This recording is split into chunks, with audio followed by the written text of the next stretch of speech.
Hello বন্ধুরা, এটা নবান্ন। আমার অত্যন্ত পছন্দের একটা খাবার। তো এটা বানাতে আমি কি ইউজ করেছি সেটা আমি ক্যাপশনে মেনশন করে দিয়েছি। তো চলো এবার রেসিপিটা তোমাদের সঙ্গে আমি একটু শেয়ার করে নিই।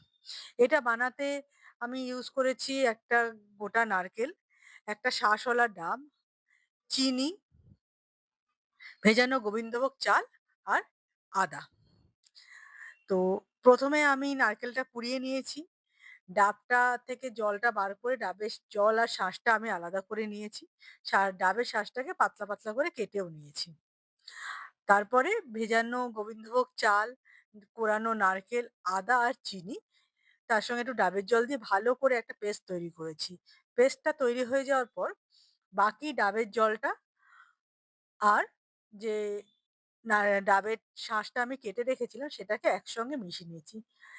এই সবগুলো ভালো করে মিশিয়ে নিলেই নবান্ন রেডি। অত্যন্ত সহজে এটা বানানো যায়। চলো এবার খেয়ে দেখা যাক কেমন হলো এটা। টাটা!